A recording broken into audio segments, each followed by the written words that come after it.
Samirira, avocat au barreau de Kinshasa Gombe. Et enfin, Maître Kabila, Mwana Kabila, avocat au barreau de Kinshasa Matete. Oui. Alors, s'agissant du conseil qui comparaissent pour le prévenu Kamere, je crois qu'au regard des mesures de distanciation imposées relativement à la pandémie du coronavirus, vous allez respecter la distance. Ceux qui n'auront pas à intervenir à ce moment-là peuvent rester assis ou un peu à l'écart et laisser ceux qui peuvent rester à un nombre où la distance pourrait être respectée conformément à l'ordonnance prise à la matière. Merci. Excusez-moi, Monsieur le Président. Oui. La partie civile voudrait déjà, au niveau de la comparution, faire remarquer quelque chose dans la composition de conseil qui assiste le prévenu Kamere. Il y a deux confrères qui ne devraient pas comparaître. Le premier, c'est Maître Raphaël Nyabirungu. Lui-même sait qu'il est l'avocat de la République démocratique du Congo. On sait qu'il est l'avocat de la DGDA, qui a un service public non personnalisé. Et curieusement, je le vois ici en train de prendre fait de cause contre la République. Et donc, il sait que notre déontologie ne permet pas cela. Et deux, il y a le confrère Kabila Mwana Kabila, qui jusqu'à ce jour est encore membre du cabinet du président de la République. Et je ne sais pas comment. Approchez le micro. C'est difficile de plaider dans ces conditions. Approchez-vous seulement. Voilà, je peux répéter. Il y a des règles déontologiques que les avocats doivent suivre quelle que soit la circonstance. Cette règle, c'est celle que l'avocat ne peut pas à la fois être l'avocat du parti et son contradicteur. Dans le cas d'espèce, le confrère Raphaël Nyabirungu est avocat de la République démocratique du Congo. Nous sommes curieux de le voir tout à fait prendre les armes contre nous, contre la République, alors qu'il est l'avocat de la DGDA sous un contrat d'abonnement. Alors que la DGDA est un service public non personnalisé, ce qui est différent des établissements publics et autres. Donc, c'est une direction à l'intérieur du ministère des Finances et de la République démocratique du Congo. Peut-être qu'il n'a pas été attentif à cet interdit légal. Il tirera des conclusions lui-même sur le plan déontologique. Il en est de même du confrère Kabila Wakabila qui est membre du cabinet du président de la République et qui prend quand même la touche pour plaider contre la République. Je crois qu'on doit être attentif à toutes ces petites choses pour un procès fait dans les normes. Je vous remercie. Merci, mais laissez d'abord le tribunal se prononcer sur sa saisine et le reste des préoccupations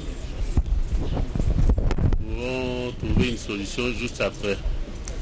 Donc, à l'audience de ce jour, les trois prévenus cités comparaissent sur citation à prévenu, instrumenté le 29 avril 2020. Pardon? Le troisième, oui, il comparait à personne, vous étiez déjà levé, assisté de... Assisté de ce conseil, Maître Kalombo Betou, William, avocat au barreau de Kinshasa Gombe, conjointement avec Maître Ngongo Kitete Yannick, avocat au barreau de Kinshasa Matete. Oui, maître. Votre comparution a déjà été actée, oui.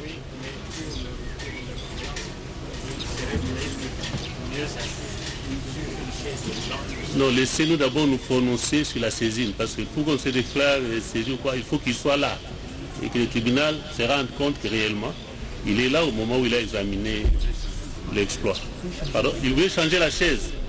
Il veut changer de chaise. Oui, on peut le faire. Attendez.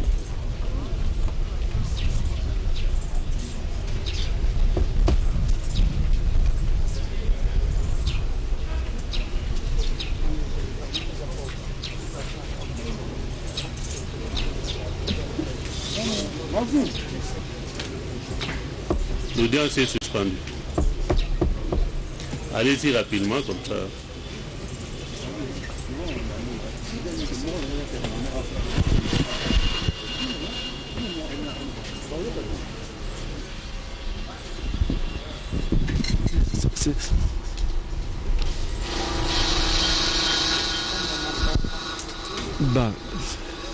Nous sommes, je vous l'ai dit au début, que nous sommes effectivement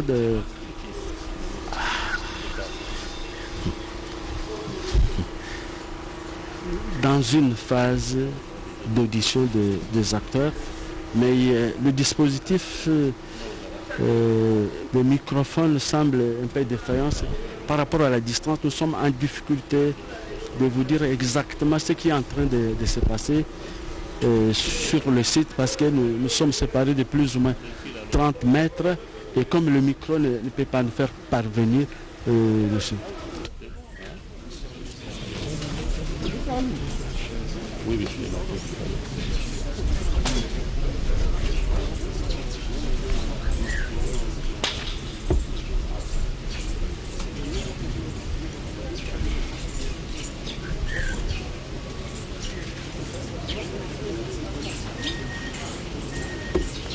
Alors, l'audience suspendue reprend.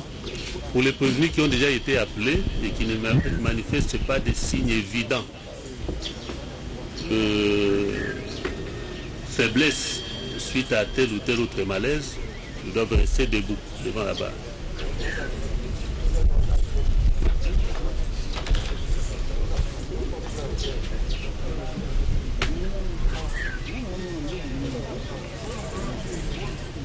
Avancez. Oui, alors. Au sujet de notre client, oui. Il est sous traitement et sous perfusion. Vous voyez l'ambulance, il vient de sortir. Le tribunal va les lui autoriser après. Hein? Mais laissez-nous d'abord qu'il reste là. Avancez s'il vous plaît. Et monsieur, là. Alors, nous disions qu'au dossier, il gît l'exploit des citations à prévenu sous RP 26 931, instrumenté le 29 avril 2020 par le soin de Lucie Emmanuel Jikai du tribunal de grande instance de Kinshasa-Gombe. Cet exploit a été donné à Sami Djamal, à Kamere Loakanyingini et à Moui Mandoole pour comparaître à l'audience de ce jour 11 mai 2020. Et il a été instrumenté de la manière suivante. Pour le premier, étant au CPRK, Lucie a parlé à sa personne. Pour le deuxième, au CPRK également, il a parlé à sa personne. Pour le troisième, il était au CNSS et a parlé à sa personne aussi. Ainsi, le tribunal se déclare valablement saisi. Quelle était votre préoccupation, maître? Monsieur le Président, votre tribunal le remarquera qu'il gît au dossier une deuxième citation prévenue, et nous voulons également qu'il soit noté que nous comprenons pour cette citation-là du 25 avril. Du 25 avril? Oui. Mais ici, c'est marqué annulé. Non. Non. Original, il y a le dossier. Annulé. On a eu du tribunal, il y a que le tribunal, une fois saisi par cette voie-là, qui doit prendre une décision adéquate. Donc ça serait même un faux en ce que les partis étant déjà signifiés d'un exploit de justice, qu'un huissier, qu'un greffier puisse dire annuler. C'est quelle procédure d'annulation qui a saisi votre juridiction pour obtenir l'annulation de cet acte? Qu'il nous soit noté que nous comparaissons tant pour la citation à prévenu instrumentée le 29 avril que pour celle qui a été instrumentée le 25. Il n'y a pas de mal. Nous en tirerons les conséquences.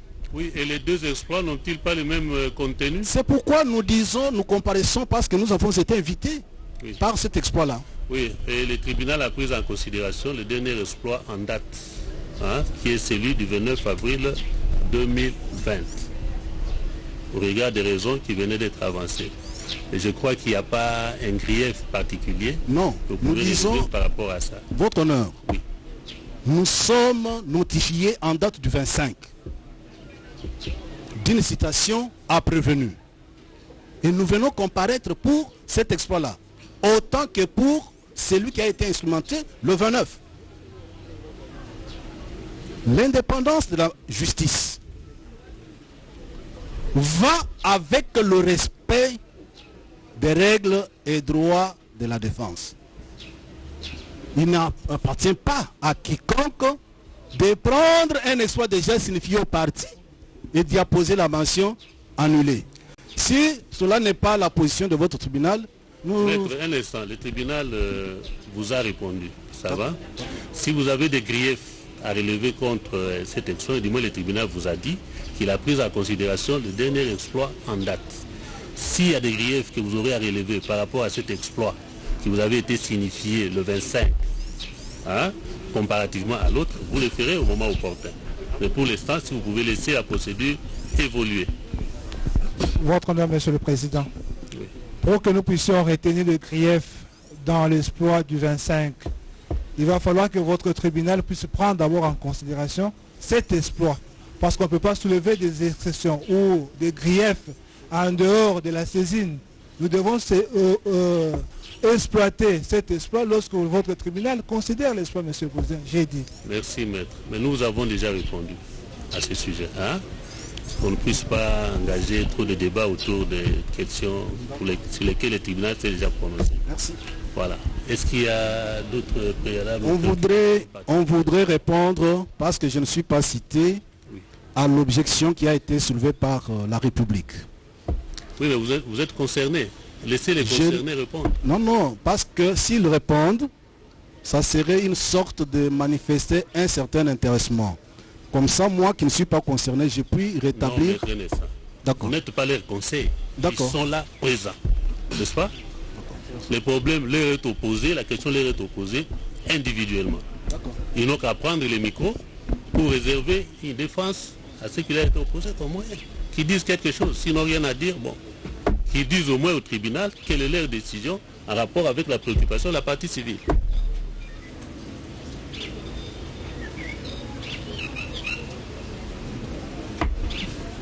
Oui. Oui, maître, vous avez la parole. Je crois que vous avez suivi les conseils de la partie civile République démocratique du Congo, qui vous reproche ici de comparaître pour des intérêts opposés, je crois. Qu'est-ce que vous en dites? Nous commençons par maître Nyabirungu. D'abord, merci Monsieur le Président, je voudrais dire que cette question n'est pas à soumettre à votre appréciation, puisqu'elle relève de la profession d'avocat, qui a ses instances pour aborder ce genre de questions. Par ailleurs, je voudrais que l'on comprenne que en défendant un prévenu, je ne suis pas contre les intérêts de l'État. Les intérêts de l'État, c'est que justice soit rendue dans ce pays et chaque accusé soit assisté pour la meilleure défense de ses intérêts. Prendre en considération la démarche de notre confrère, ce serait pratiquement dire qu'une fois qu'on est avocat dans les affaires d'une entreprise, qui ne sont jamais pénales, parce que chez nous, les entreprises ne peuvent pas commettre des infractions pénales, n'engagent pas une responsabilité pénale quelconque. Donc chaque fois qu'on défendrait un prévenu, on serait contre les intérêts de l'État. Ça serait paralyser l'avocat que nous sommes et qui avons droit de défendre toutes les causes que nous croyons justes en âme et en conscience. Notre serment est clair à ce sujet.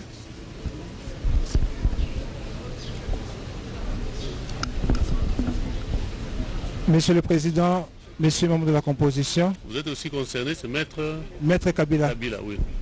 Monsieur le procureur général. Je pense que il a fallu que ces allégations graves puissent être accompagnées d'une preuve quelconque. Je ne suis pas membre du cabinet du chef de l'État. Je ne l'ai jamais été. Si au moins il a une ordonnance du chef de l'État, mais nommant quelque part, il peut déposer ça devant votre tribunal. Je vous remercie. Merci. Je ne sais pas si monsieur le procureur général peut dire un mot là-dessus avant que le tribunal ne réponde une fois pour toutes. Merci, monsieur le président. La question qui a été soulevée est la déontologie de la profession d'avocat. Cette déontologie interdit à ce qu'un avocat puisse aller soutenir les intérêts opposés de son client. S'il y a des avocats qui sont les avocats de la République et qui sont en train d'assister ou de défendre les prévenus, je crois que déontologiquement cela n'est pas permis. Ici c'est la République qui est victime et ceux qui ont rendu la République victime, ce sont les prévenus qui sont en train d'assister. Les assister, c'est comme s'ils sont en train d'aller dans les sens contraires des intérêts de la République qui se trouvent leurs clients. S'il y en a, par élégance, je crois, ils peuvent tout simplement se retirer. Je dis, je vous remercie. Le tribunal vous remercie.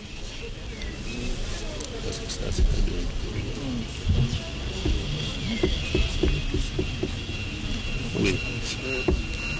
Pour le tribunal, la question, comme l'a si bien souligné monsieur le procureur de la République, relève de la déontologie des avocats. Et que celui qui estime que l'un ou l'autre des conseils a violé le principe déontologique en la matière n'a qu'à saisir les organes disciplinaires en ce habilités avec les preuves adéquates afin qu'ils soient départagés. Mais pour le tribunal, à l'audience de ce jour, il ne saurait pas s'immiscer dans pareille préoccupation et nous nous référons pour ce faire à la jurisprudence de la Cour suprême de justice de l'époque qui est coulée dans l'arrêt rendu à l'occasion du contentieux électoral de 2006 entre les candidats Jean-Pierre Bemba et M. Joseph Kabila. Il avait été reproché la même chose à Maître Nkulu Kilombo, et on disait être du cabinet du chef de l'État et qu'il ne pouvait pas comme tel soutenir les intérêts de tel parti. Voilà. Je crois que cette préoccupation est élaguée. Est-ce qu'il y a encore d'autres préoccupations? Merci. Alors, nous allons procéder à l'instruction proprement dite. Oui. Si vous voulez s'asseoir, ok, vous pouvez vous asseoir. Mais avancez un peu la chaise ici parce que de temps en temps, on aura besoin de vous pour répondre à certaines préoccupations. Pardon? Voilà. Ok, que la chaise soit approchée un peu vers ici. Oui. Nous attendons l'identification des prévenus et après nous pouvons poser notre problème. Oui, maître, c'est là que nous arrivons bientôt. Hein? Prenez votre mal en patience. Oui. Monsieur le procureur de la République, vous avez déféré devant le tribunal de Séam les prévenus Sami Jamal, Kameri Lwakaningini et Mouima Ndoele pour des faits consignés dans votre requête aux fins de fixation des dates d'audience. Ainsi, le tribunal vous passe la parole pour nous présenter les 10 prévenus ainsi que les faits mis à leur charge. Vous avez la parole, monsieur le procureur général.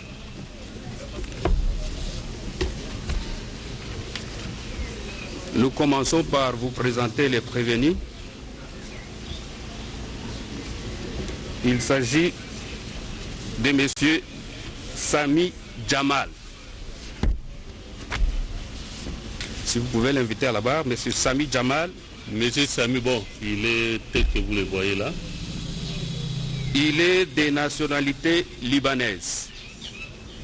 Né à Djoudjoua, au Liban, le 5 septembre 1941. Il est marié à Simone Chadi, Il est père de 3 enfants. Il est le fils de Oubaladil, déjà décédé, et de Soubir Faouz, décédé également.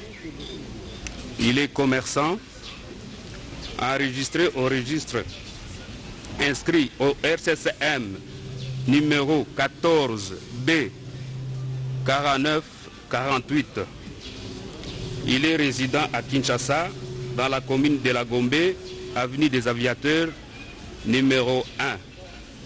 Il a un numéro de téléphone, c'est le 0822 488 288. Il est en détention. Le deuxième, c'est monsieur le prévenu Kamere Lwakanyingini Vital. Il est de nationalité congolaise. Il est né à Bukavu le 4 mars 1959. Il est marié à Chatur Amida et père de 14 enfants.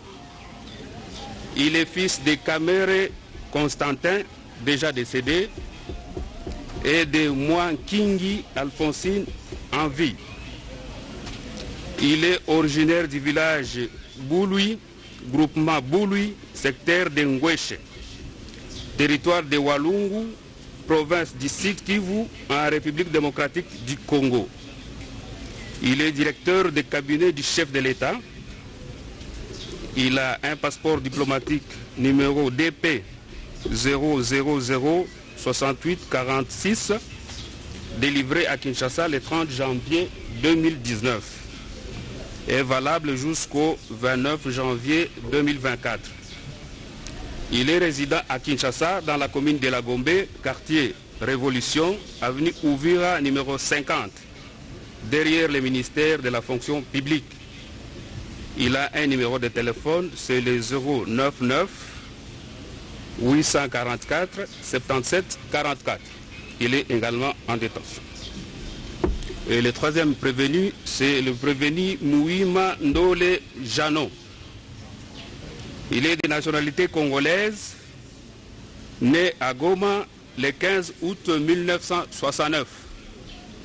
Il est marié à Sifa Mbessa et père de 9 enfants. Il est fils de Mouima, décédé, et de Mbakati, en vie.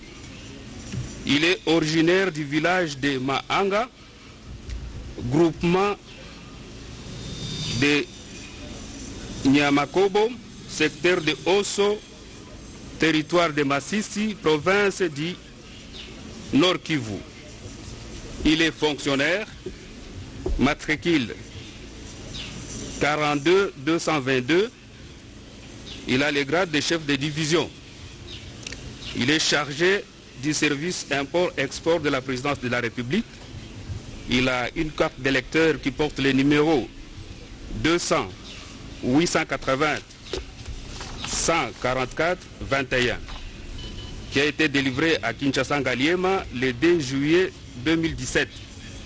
Il est résident de Kinshasa dans la commune de Ngaliema, quartier Kinsuka Pêcheur, avenue Galilée numéro 4. Il est en liberté. Monsieur le Président, Monsieur le Juge, ce jour ouvre une série des audiences publiques qui vont marquer une ère nouvelle dans l'histoire de notre justice. Une justice pour tous, mettant toutes les filles et fils du pays égaux devant la loi. Une justice qui renforce l'état de droit, gage de la démocratie et du développement de notre pays. Au début de l'année 2019, quelques jours après son investiture à la magistrature suprême, le chef de l'État a initié un programme d'urgence consistant à réaliser des projets publics à impact visible portant sur les besoins essentiels de la population.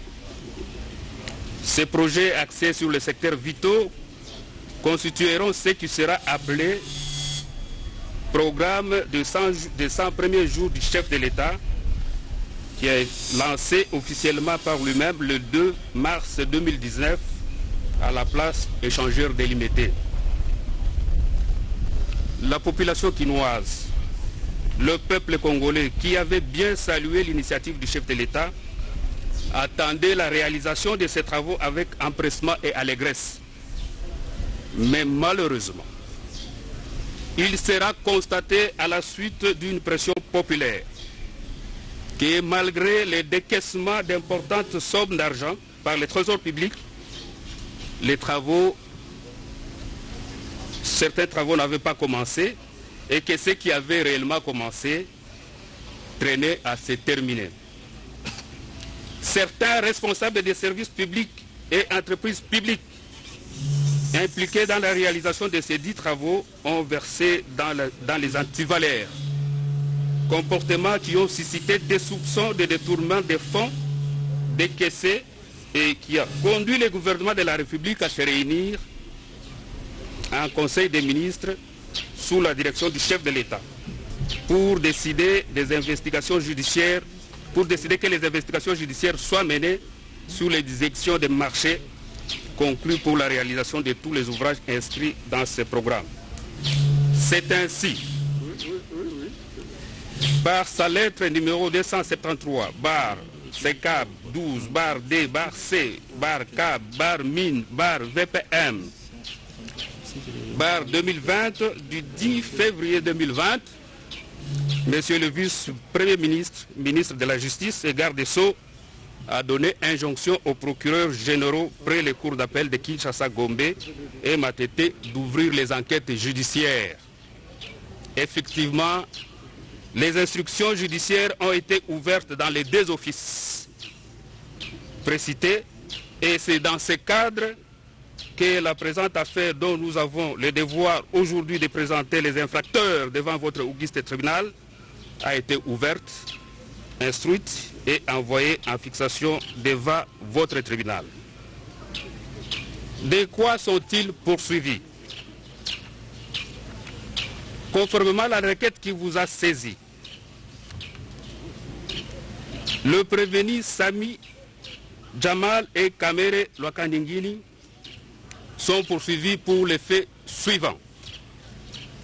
En droit, avoir étant co-auteur, auteur et co-auteur, selon l'un des modes de participation criminelle prévus à l'article 21 du Code pénal livre 1er, étant fonctionnaire ou officier public, toute personne chargée d'un service public ou parastatal, toute personne représentant les intérêts de l'État ou d'une société étatique au sein d'une société privée, parastatale ou d'économie mixte, en qualité d'administrateur, de gérant, de commissaire aux comptes ou à tout autre titre, tout mandataire ou préposé des personnes énumérées ci-dessous, détourner des deniers publics ou privés, des effets entenant lieu, des pièces, titres, actes, effets mobiliers qui étaient entre ses mains, soit en vertu, soit à raison de sa charge.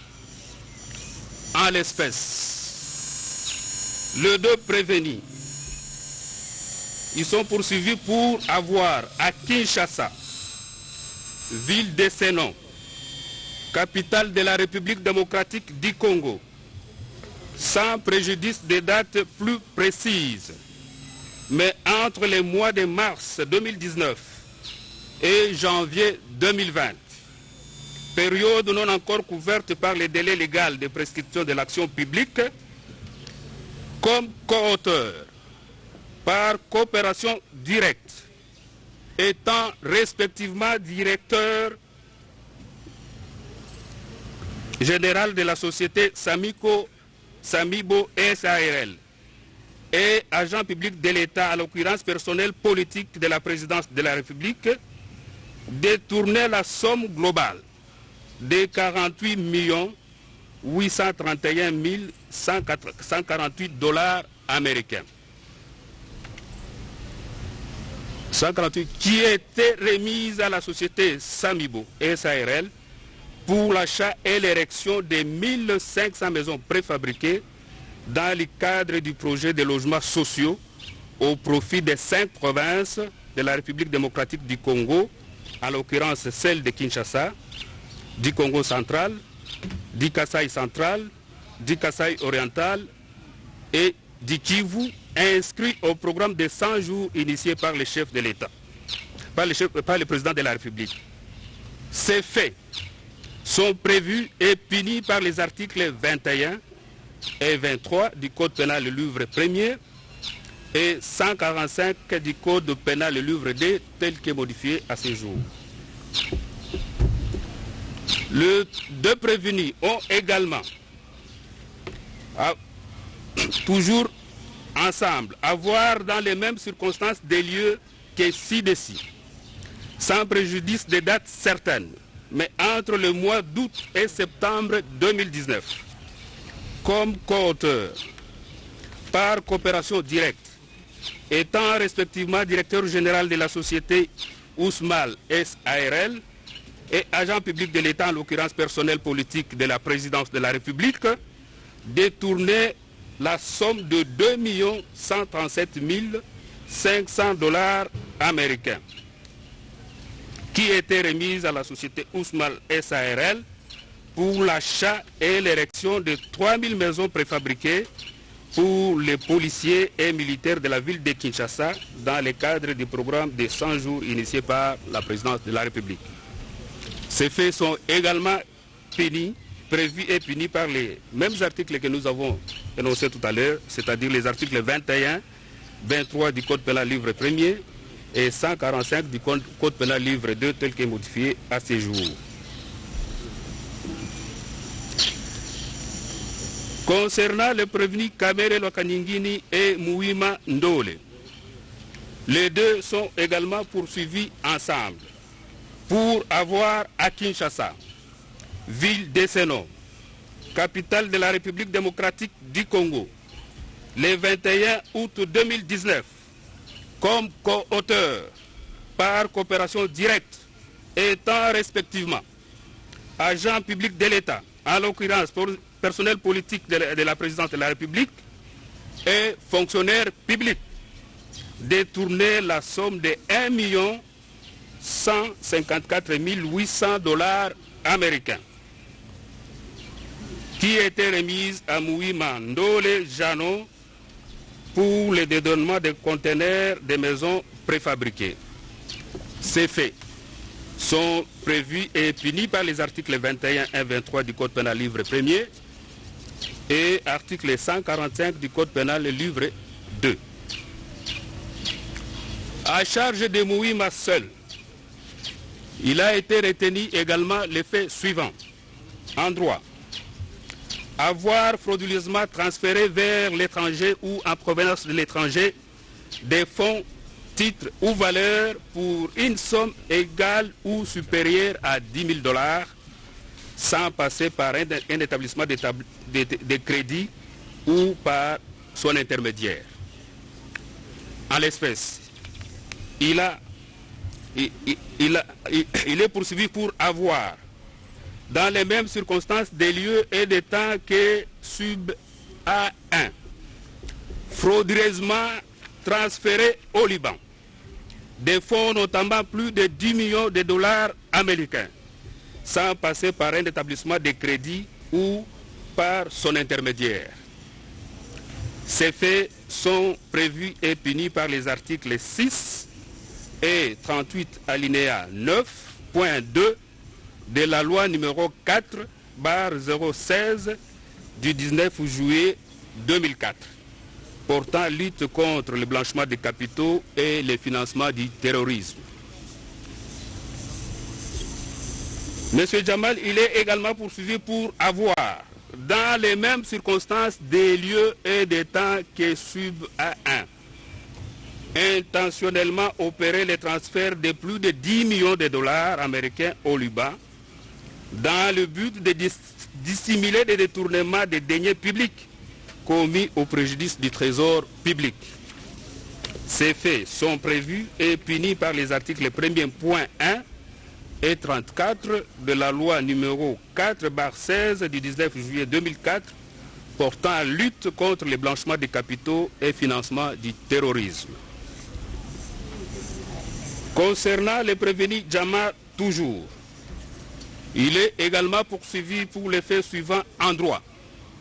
Avoir offert ou octroyé directement ou indirectement à un agent public ou toute personne tout bien ayant une valeur pécuniaire ou tout autre avantage tel qu'un don, une valeur, une promesse, un gain pour lui-même ou pour autrui, personne physique ou morale, en vue de l'accomplissement ou de l'omission d'un acte dans l'exercice de ses fonctions ou en vue de gagner des marchés publics en violation de la procédure d'appel d'offres et des seuils fixés par la législation en matière de passation des marchés publics par voie de gré à gré. En l'espèce, il est poursuivi pour avoir, dans les mêmes circonstances des lieux que ci-dessus, le 23 janvier 2019, octroyé indirectement par l'intermédiaire de Mme Sorana Mpiana à M. Kamere Lwakanyingini Vital, directeur des cabinets du chef de l'État, beau-frère de la précitée, une partie de sa concession mesurant 50 mètres sur 100, située sur la baie d'Engaliema, au quartier Basoko, dans la commune d'Engaliema, à Kinshasa, en vue de gagner au nom de la société Samibo SARL et Ousmal SARL le marché public de construction de 1500 et 3000 maisons fabriquées évoquées sur haut, en violation de la procédure d'appel d'offres et des seuils fixés par la législation en matière de passation des marchés par voie de gré à gré. Ces faits sont prévus et punis par les articles 147 bis, point 2 et 3 et 149 alinéa 1er et 2, point 2a du Code pénal livre 2, tel que modifié et complété par la loi numéro 05/006 du 29 mars 2005. Il est également poursuivi pour avoir, dans les mêmes circonstances des lieux que dessus, le 25 avril 2019, acheté indirectement par l'intermédiaire de Mme Soraya Mpiana, au profit de M. Kamere Lwakanyingini Vital, directeur du cabinet du chef de l'État, beau-père de la précitée, une concession mesurant 70 mètres sur 100, située toujours sous la baie d'Engaliema, au quartier Basoko de la commune d'Engaliema à Kinshasa, pour une valeur de $100 000 américains, en vue de gagner au nom des sociétés Samibo SARL et Ousmal SARL les marchés publics de construction de 1500 et 3000 maisons préfabriquées évoquées si haut, en violation de la procédure d'appel d'offres et des seuils fixés par la législation en matière de passation des marchés par voie de gré à gré. Ces faits sont prévus et punis par les articles 147 bis, point 2 et 3, et article 149 alinéa 1er et 2, point 2a du Code pénal livre 2, tel que modifié et complété par la loi numéro 5/006 du 29 mars 2005. À charge du prévenu Kamere Lwakanyingini Vital, il est également retenu les faits ci-après, en droit. Avoir étant agent public ou toute personne sollicité ou accepté directement ou indirectement des sommes d'argent, tout bien ayant une valeur pécuniaire ou tout autre avantage tel qu'un don, une faveur, une promesse, un gain pour lui-même ou pour autrui, personne physique ou morale, en contrepartie de l'accomplissement ou de l'omission d'un acte dans l'exercice de ses fonctions ou de gagner des marchés publics en violation de la procédure d'appel d'offres et des seuils fixés par la législation en matière de passation des marchés par voie de gré à gré. En droit et en fait, il est poursuivi pour avoir dans les mêmes circonstances des lieux et des temps sub D1 accepté indirectement par l'intermédiaire de Madame Soraya Mpiana, qui est sa belle-fille, la cession d'une partie de la concession mesurant 50 mètres sur 100 appartenant à M. Sami Jamal, situé sur la baie d'Engaliema, au quartier Basoko, dans la commune d'Engaliema, à Kinshasa, afin d'abuser de son influence réelle en tant que directeur de cabinet du chef de l'État et superviseur du programme de 100 jours initié par le président de la République, pour faire gagner à ces derniers, sous le nom de sociétés Samibo SARL et Ousmane SARL, les marchés publics de l'achat et de l'érection de 1500 et 3000 maisons préfabriquées évoquées plus haut en violation de la procédure d'appel d'offres et des seuils fixés par la législation en matière de passation des marchés par voie de gré à gré. Ces faits sont prévus et punis par les articles 141 bis, point 1 et 149 alinéa 1er et 2, point 2a du Code pénal livre 2 tel que modifié et complété par la loi numéro 05-006 du 29 mars 2005. Monsieur Caméré est également poursuivi pour avoir, dans les mêmes circonstances des lieux et des temps que sub DD, accepté indirectement par l'intermédiaire de Madame Soraya Mpiana, qui est sa belle-fille, l'achat à son profit de la concession mesurant 70 mètres sur 100, située sur la baie d'Engaliema, au quartier Basoko, dans la commune d'Engaliema, à Kinshasa, afin d'abuser de son influence réelle en tant que directeur de cabinet du chef de l'État et superviseur du programme de 100 jours initié par le président de la République, pour faire gagner à M. Sami Jamal, sous le nom de ces sociétés Samibo SARL et Ousmane SARL, les marchés publics de l'achat et de l'érection de 1500 et 3000 maisons préfabriquées évoquées plus haut, en violation de la procédure d'appel d'offres et des seuils fixés par la législation en matière de passation des marchés par voie de gré à gré, fait prévu et puni par les articles 147 bis, point 1 et 149 alinéa 1er et 2, point 2a du Code pénal livre 2, tel que modifié et complété par la loi numéro 05-006 du 29 mars 2005. Voilà, Monsieur le Président, Monsieur le Tribunal, les faits pour lesquels les trois prévenus sont devant vous. Je dis et je vous remercie.